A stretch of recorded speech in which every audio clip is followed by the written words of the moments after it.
The massive holographic array shimmered to life at the heart of the Zorithian High Command Chamber, casting cold blue light over the gathered elite, the finest military minds of the Empire.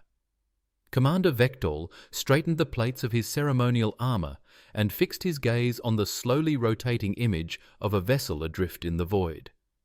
A clunky, asymmetrical thing that hovered in space like a metallic growth on the fabric of the stars. "Esteemed colleagues," Vek'tal drawled, each word soaked in disdain, "we are once again graced with what our intelligence division insists on calling the human problem." A ripple of groans moved through the chamber like a shared migraine. Science advisor Krell Veer, whose 6 limbs and 3 centuries of warfare made him nearly impossible to impress, massaged his temples with a practiced weariness. "Oh, excellent. More Deathworlders who refuse to die on schedule." "Exactly." Vek'tal swiped at the display, enlarging the grotesque vessel. "This charming scrap heap is their latest so-called colony ship. They've named it the New Frontier, which according to our linguistic breakdown translates loosely to place where we will inevitably create chaos for every civilized species in existence." Tactical Officer Zephan Nose leaned in, the deep scar across his mandibles twitching as he studied the image. His eyes narrowed with the knowing fatigue of one who had bled over human interference before. "Sir, with all due respect, perhaps we should consider the unusual nature of human conflict resolution." "They have a disturbing tendency to what, officer?" Vek'tal interrupted, his tone sharp enough to cut through reinforced hull plating. "To survive, to adapt, to somehow turn their primitive nature into an advantage." He laughed, a sound like grinding metal. "Please, these are the same creatures who thought it was a good idea to strap themselves to controlled explosions just to leave their home planet." The holographic display shifted, showing detailed scans of the human vessel. Energy signatures, structural analysis, crew complement, all of it disturbingly ordinary for a species that had somehow managed to become the galaxy's most persistent headache. "According to our surveillance," Vek'tal continued, manipulating the display to highlight specific sections of the ship, "they are carrying approximately 12,000 colonists, standard agricultural equipment, and what they euphemistically call defensive systems. Our xenobiologists estimate that 90% of their population consists of non-combatants, scientists, farmers, engineers, children." He paused for dramatic effect. "Hardly a threat to the might of the Zorithian Empire." Krell's expression suggested he had heard similar assessments before, usually right before things went catastrophically wrong. "Commander, I feel obligated to remind you that the humans have a documented history of being lucky." Vek'tal cut him off again. "Nothing more, nothing less. They stumble through conflicts like drunk younglings, while somehow managing to avoid complete annihilation through sheer coincidence and stubborn refusal to acknowledge superior firepower." The display zoomed in on a particular section of the ship, highlighting what appeared to be a command deck. "Our target," Vek'tal announced with satisfaction, "is their settlement leader. According to intercepted communications, one Captain Maya Stone." He practically purred the name. "Intelligence reports describe her as a reasonable diplomat with extensive experience in peaceful conflict resolution." Zephan Nose shifted uncomfortably in his seat. "Sir, the term reasonable diplomat in human context might not mean what we—" "Officer Zevn," Vek'tal's voice carried the kind of warning that had ended careers. "Are you suggesting that a single human female poses a threat to the assembled might of the Zorithian Third Fleet?" The tactical officer's mouth snapped shut, though his expression suggested he had several colourful opinions on that particular subject. "The plan is elegantly simple," Vek'tal continued, clearly enjoying himself. "We surround their pathetic vessel with overwhelming force, demand the immediate surrender of their leadership, and conduct a brief interrogation to determine their intentions in this sector. Standard procedure for dealing with unauthorized colonization attempts. Krell's multiple eyes blinked in sequence. A nervous habit that had developed over decades of watching perfectly logical plans crumble in the face of human unpredictability. And if they refused to surrender? Vek'tal's smile was the kind that made small creatures seek shelter. Then we demonstrate why the Zorithian Empire has maintained galactic dominance for over 2 millennia. A few well-placed shots across their bow, a dramatic display of our superior technology, and they will hand over their captain stone faster than you can say, "Primitive mammals understand superior firepower." The assembled officers exchanged glances that ranged from skeptical to openly concerned. 3 centuries of galactic expansion had taught them many things, but perhaps the most important lesson was this. Whenever someone described a plan involving humans as elegantly simple, it was time to update their insurance policies. "Dismissed," Vek'tal commanded, already savouring the thought of another effortless victory against the galaxy's most overrated species. "Prepare the fleet. Tomorrow we show these Deathworlders what happens when children play with the adults." As the officers filed out of the chamber, muttering among themselves in tones that suggested profound unease, none of them noticed the small detail that would later prove catastrophically relevant. According to their own intelligence reports, Captain Myers' previous diplomatic experience included something called the Martian Independence Negotiations. What their intelligence had failed to mention was that those particular negotiations had ended with 3 opposing fleets in full retreat and a smoking crater where the enemy flagship used to be. But that, as they say, was about to become abundantly clear. The new frontier hung motionless in space like a sitting duck at a shooting gallery, completely dwarfed by the 17 Zorithian warships that had materialized around it in perfect tactical formation. Commander Vek'tal stood on the bridge of his flagship, the Eternal Dominance, admiring the sight through the massive viewport with the satisfaction of a predator cornering wounded prey. "Beautiful, isn't it?" he mused to his bridge crew, gesturing toward the human vessel. "Like watching a minnow surrounded by sharks. Almost makes one feel sorry for them." He paused. "Almost." The human colony ship made no attempt to flee, which Vek'tal interpreted as immediate recognition of their hopeless situation. "Smart primitives," he thought to himself. "At least they possess enough intelligence to recognize superior firepower when they see it. Open a communication channel," he commanded, straightening his ceremonial armor and adopting the pose he had practiced for diplomatic encounters with inferior species. "Let us begin this delightfully predictable conversation." The view screen flickered to life, revealing the bridge of the human vessel. Vek'tal had expected to see cowering mammals, perhaps weeping younglings, certainly some form of visible panic or desperation. Instead, he found himself looking at a collection of humans who appeared to be working, just working, as if 17 heavily armed warships had not just surrounded them with enough firepower to vaporize a small moon. "Attention, human vessel," Vek'tal began, his voice carrying the practiced authority of someone accustomed to immediate compliance. "You are completely surrounded by the 3rd Fleet of the Zorithian Empire. Your situation is hopeless. Resistance is futile. Surrender immediately, and we promise your deaths will be swift and relatively painless." A pause, a very long pause, uncomfortably long, actually. Then a voice from the human bridge, casual as someone ordering lunch. "Yeah, hold on a second. Maya's in the shower. She'll be right with you." Vek'tal blinked. In the shower?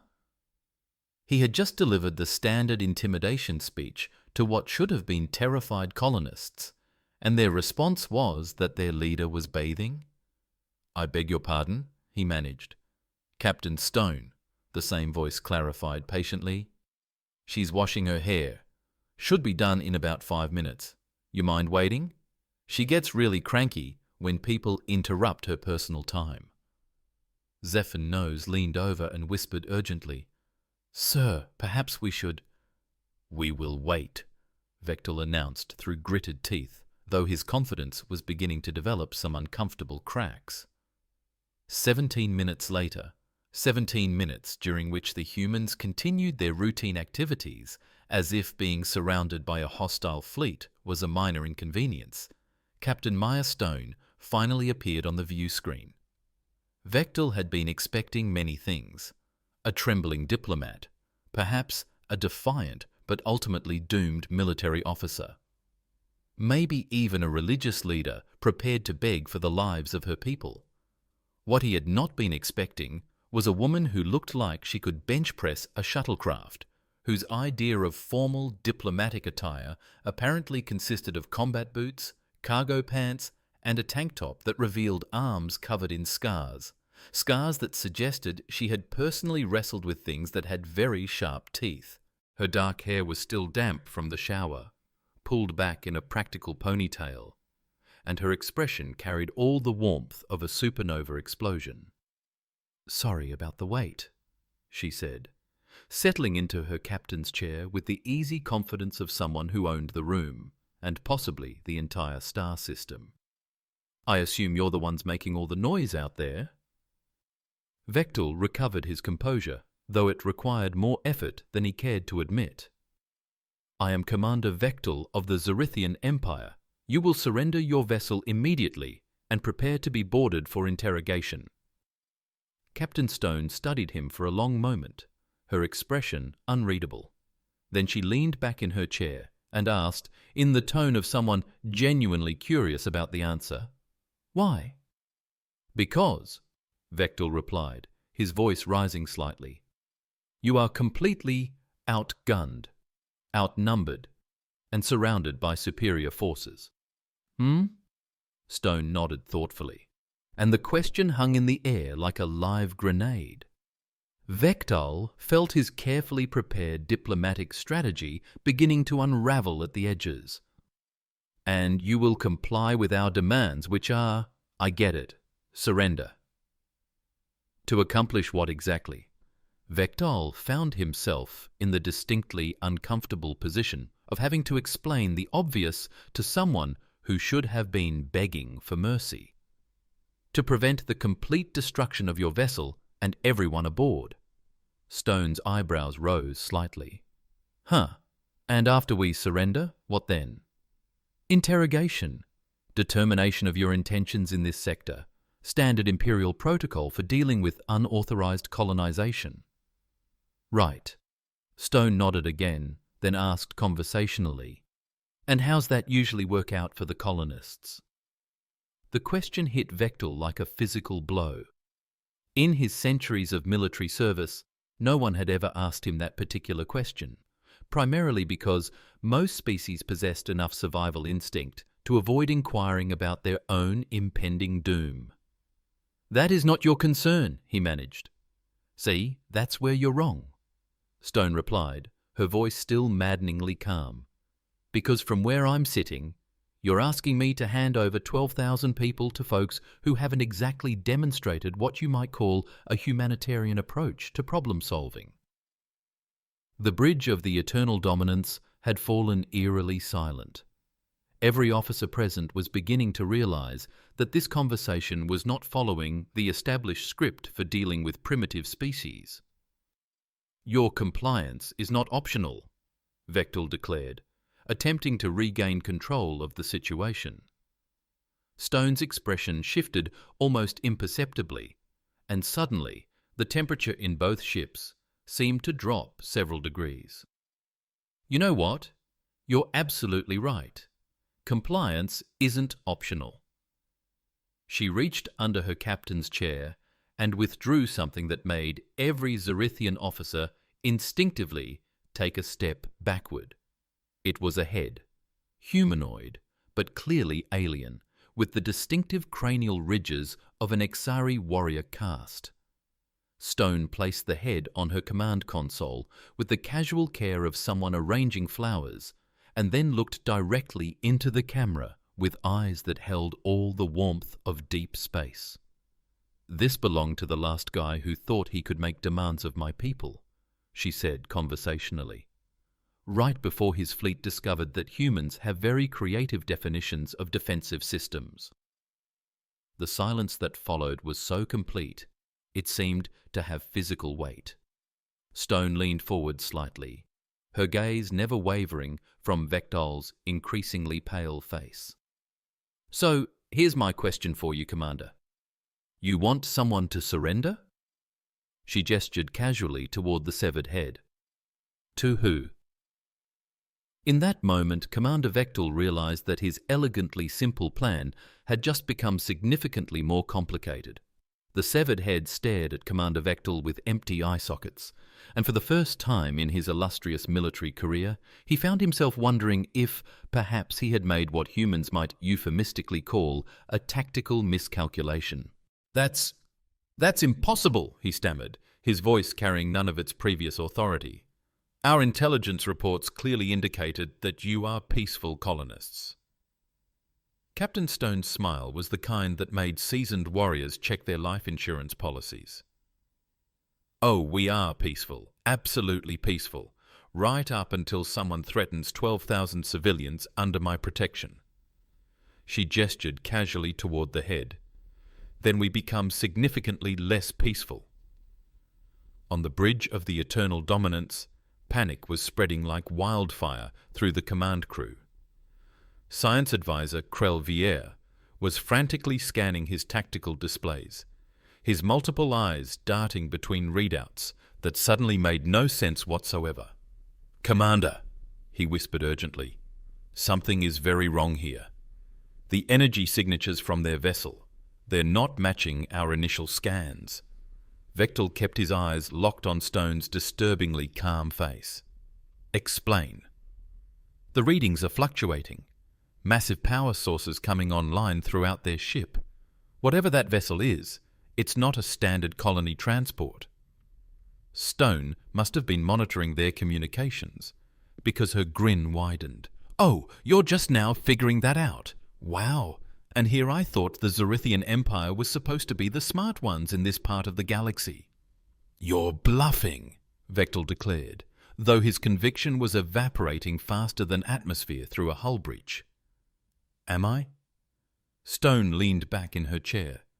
"Tell me, Commander, when your intelligence division was putting together their adorable little report about our peaceful colony mission, did they happen to mention where the new frontier was constructed?"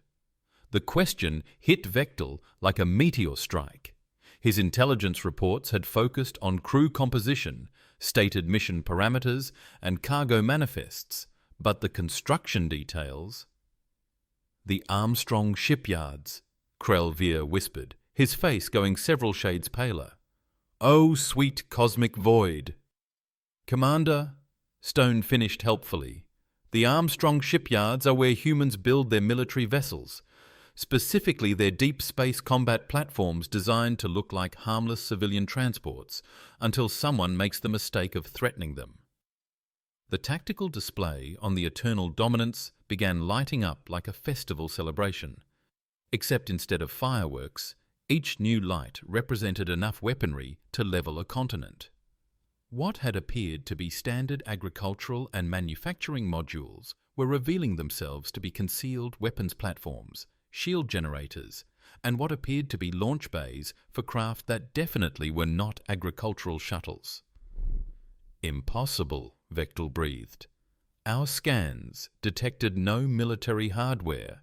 "That's because you were scanning for Zorithian military hardware," Stone explained, with the patience of someone teaching basic mathematics to a particularly slow child. Human military philosophy tends to be a bit more creative. We don't build weapons that look like weapons. We build weapons that look like whatever we need them to look like. The colony ship began to change before their eyes. The head incident sections of hull plating retracted to reveal gun batteries that made the Zorithian warship's armaments look like toys. Launch bays opened along the vessel's flanks, disgorging fighters that moved with the lethal grace of predators who had been waiting patiently for feeding time. "You see," Stone continued conversationally, "when humanity decided to start serious colonization efforts, we ran into a small problem. Lots of aggressive alien species who thought human civilians made for easy targets. So we developed what we call the Trojan Horse Protocol."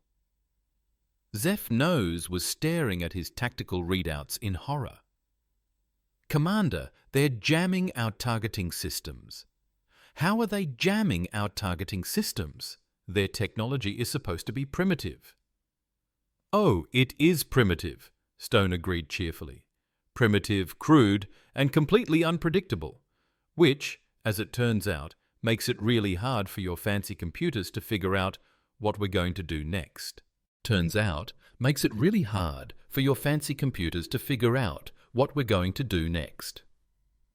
The first human fighters reached the outer perimeter of the Zorithian formation, and what happened next would be studied in military academies for generations to come.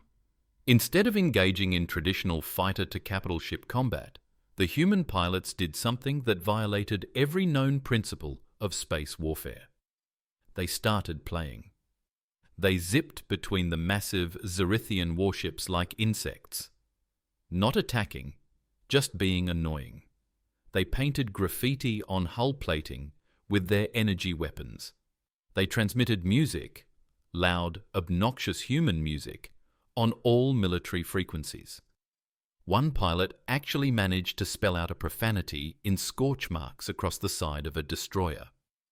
"What are they doing?" Vek'tal demanded, watching his disciplined military formation dissolve into chaos as his captains tried to swat fighters that seemed to be everywhere and nowhere at once. "Psychological warfare," Stone replied. "Also, they're having fun. Humans tend to enjoy themselves when they're winning." Colony ship transformation. The New Frontier had completed its transformation from innocent colony ship to something that looked like it had been designed by someone with a severe grudge against the concept of symmetry and a deep appreciation for excessive firepower. The New Frontier had completed its transformation from innocent colony ship to something that looked like it had been designed by someone with a severe grudge against the concept of symmetry and a deep appreciation for excessive firepower. Weapons that shouldn't have been able to fit on a vessel that size were somehow finding room to deploy, target, and lock onto every Zorithian ship simultaneously. "This is madness," Vek'tal whispered. "Your vessel cannot possibly mount that much firepower. Energy requirements alone would require a completely different approach to power distribution than what your engineers consider possible," Stone finished. "Yeah, we get that a lot. Turns out that when you design everything from scratch, instead of following the same blueprints everyone else has been using for centuries, you can come up with some interesting solutions." The tactical situation was rapidly becoming a nightmare. Zorithian weapons systems were malfunctioning, not from damage, but from some kind of electronic interference that their computers couldn't identify. Communication networks were being flooded with what appeared to be random data, but was actually carefully crafted noise designed to overload their processing systems. "Commander," Krelva reported, his voice barely above a whisper, "we're being systematically neutralized by a single vessel that, according to our sensors, shouldn't exist." Stone's voice cut through the chaos with surgical precision. "Commander Vek'tal, I'm going to make you an offer. You have approximately 30 seconds to order your fleet to withdraw to a safe distance before my people stop playing games and start demonstrating why humans earned the nickname Deathworlders. And if we refuse," Vek'tal managed, though he already knew the answer. Stone's expression didn't change, but somehow her smile became infinitely more dangerous. "Then you'll get to find out firsthand why that head on my table isn't the only trophy I've collected from species who thought they could intimidate human civilians. The bridge of the eternal dominance fell silent, except for the increasingly frantic beeping of alarms and system warnings. Through the viewport, Vek'tal could see his mighty fleet being systematically dismantled by opponents who were treating the entire engagement like some kind of elaborate game. "Withdrawal," he whispered. Then louder, "Signal fleet, withdrawal! All ships maintain safe distance!" As the Zorithian vessels began their retreat, Stone's voice followed them with the cheerful tone of someone waving goodbye to departing house guests. "Oh, and Commander, next time you're thinking about threatening human colonists, you might want to remember something important about Deathworlders. We don't just survive everything the universe throws at us. We learn from it. And then we throw it back, usually with interest." The last thing Vek'tal saw before the communication channel closed was Captain Stone picking up the severed head and examining it thoughtfully, as if considering where it might look best mounted on her office wall. 3 standard galactic hours later, Commander Vek'tal found himself in the most humiliating position of his distinguished career, sitting across a negotiation table from the same human who had just systematically dismantled his entire world view, head literally in hand, trying to salvage what remained of his dignity. The meeting was taking place aboard the New Frontier, in what Captain Stone had cheerfully described as her informal conference room.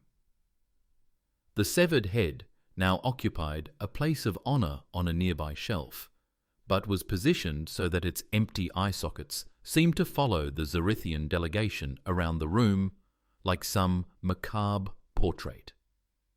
"So," Stone began, settling into her chair, with the easy confidence of someone who had just redefined the balance of power in this sector of the galaxy. "I believe you wanted to discuss terms." Vek'tal cleared his throat, a sound that seemed to echo with the weight of his wounded pride. "The Zorithian Empire is prepared to reconsider our position regarding human colonization efforts in this region." "How generous of you," Stone replied, her tone suggesting she found his magnanimity roughly as impressive as a used tissue. "And what exactly does reconsidering involve?" "A full recognition of human territorial claims in this sector, cessation of all hostile activities toward human civilian populations, establishment of formal diplomatic relations between our species." Each word seemed to physically pain him. "And perhaps a mutual defense pact." Stone's eyebrows rose. "A defense pact? With the same folks who showed up here 3 hours ago, threatening to vaporize my colonists?" "Circumstances have evolved," Vek'tal admitted, glancing nervously at the head on the shelf. "It has become apparent that human defensive capabilities may have been underestimated in our initial assessments." "Underestimated?" Stone savoured the word like fine wine. "Let me know if you'd like this next segment continued, reformatted for storytelling or script purposes, or if you'd like a cleaned-up PDF-style version. That's one way to put it, I suppose. Another way would be to say that your intelligence division apparently consists of blind morons who couldn't find their own rear ends with both hands and a tactical scanner." Prelva, who had been silent throughout the negotiations, finally spoke up. "Captain Stone, if I may ask, how long have your people been planning for this type of encounter?" Stone's smile was answer enough, but she provided details anyway. "Oh, about 200 years, give or take.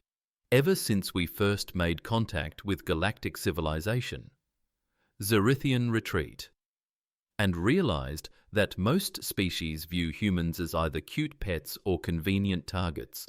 We figured it was probably better to be prepared than sorry." 2 centuries, Vek'tal whispered. "You've been planning this for 2 centuries?" "Planning, preparing, and practicing," Stone confirmed. "Turns out that when you spend most of your evolutionary history being hunted by everything with teeth, claws, or a bad attitude, you develop some pretty solid survival instincts. Who knew? Who knew? The formal treaty was signed within the hour, establishing humanity as a recognized galactic power with full territorial rights and diplomatic status. The Zorithian Empire, for its part, agreed to serve as guarantors of human civilian safety throughout the local galactic cluster. As the Zorithian delegation prepared to depart, Vek'tal paused at the airlock. "Captain Stone, I must ask, was any of this real? The colony mission, the peaceful intentions, the civilian population?" Stone's expression softened slightly. "Oh, it's all real, Commander. 12,000 colonists, families, children, scientists, farmers, people who just want to build a new life on a new world." Her voice hardened. "People who deserved better than being threatened by bullies who thought they were easy targets." "And the head?" "Training dummy, though I suspect the psychological effect would have been the same regardless." 3 months later, the incident had become required reading at every military academy in the galaxy. The official after-action report filed by a thoroughly humbled Commander Vek'tal contained what would become the most quoted line in modern military history. New Galactic Order. To all future commanders, when dealing with human populations, remember that Deathworlder is not just a classification, it is a warning. These creatures survived everything their nightmare planet could throw at them, and they learned to throw it back. Do not make the mistake of assuming that their peaceful intentions indicate peaceful capabilities. They are capable of violence that would make a Nexari berserker weep with envy, and they will deploy it without hesitation to protect their civilians. The report concluded with a recommendation that would reshape galactic politics for generations to come. Suggest immediate revision of all protocols regarding human contact. These beings are not primitive mammals to be controlled or contained. They are apex predators who have learned to smile. Treat them accordingly. And somewhere in the depths of space, Captain Maya Stone was reading that report while her colonists went about the peaceful business of building a new world, completely unaware that their protector had just redefined what it meant to be human in a galaxy full of things that went bump in the night. The head on her shelf seemed to nod in approval.